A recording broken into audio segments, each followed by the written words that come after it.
പോരാളി ഷാജിയുടെ പിന്നിലെ യഥാർത്ഥ കരങ്ങൾ പുറത്തുവന്നത് CPM സൈബർ പോരാളികളെയും ഞെട്ടിച്ചു. പി ജയരാജൻ പരസ്യമായി തള്ളിപ്പറഞ്ഞിട്ടും പോരാളി ഷാജിയെ കൈവിടാൻ പ്രമുഖ CPM നേതാക്കൾ പോലും ഒരുക്കമായിരുന്നില്ല.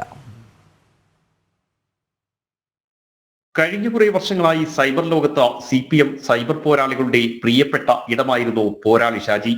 CPMന്റെയും സർക്കാരിന്റെയും തെറ്റായ നയങ്ങൾ പോലും ന്യായീകരിച്ചും വിശദീകരിച്ചും പാർട്ടിയുടെ സൈബർ ലോകത്തെ മുഖമായി ഷാജി മാറി. CPMന്റെ ഔദ്യോഗിക പേജിനേക്കാൾ സ്വീകാര്യതയും പാർട്ടിയിൽ പോരാളി ഷാജിക്ക് ലഭിച്ചിരുന്നു.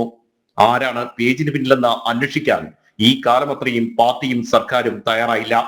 ലോക്സഭാ തെരഞ്ഞെടുപ്പിലെ കനത്ത തോൽവിക്ക് പിന്നാലെയാണ് പി ജയരാജൻ പോരാളി ഷാജിക്കെതിരെ തിരിഞ്ഞത്. പി ജയരാജനെ രൂക്ഷമായി വിമർശിച്ച് പോരാളി ഷാജിയും രംഗത്ത് വന്നു. ഇതോടെ അഡ്മിനെ കണ്ടെത്തണമെന്നാവശ്യപ്പെട്ട് ജയരാജൻ പോലീസിനെ സമീപിച്ചു. ഒടുവിൽ കാഫിർ വിവാദത്തോടെ പ്രധാന അഡ്മിന്റെ പേര് പുറത്തു വന്നപ്പോൾ ഞെട്ടിയത് CPM സൈബർ സഖാക്കളാണ്.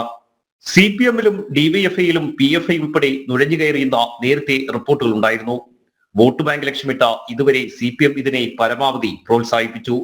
മറ്റ് രാഷ്ട്രീയ പാർട്ടി നേതാക്കളെ സൈബറിടത്ത് വളരെ മോശമായി നേരിട്ടപ്പോഴും പോരാളി ഷാജിക്കായി സർക്കാർ സംരക്ഷണം ഒരുക്കി. ഇനിയെങ്കിലും ഷാജിയെ CPM ഔദ്യോഗിക നേതൃത്വം തള്ളിപ്പറയുമോ എന്നാണ് കണ്ടറിയേണ്ടത്. ജനം, തിരുവനന്തപുരം.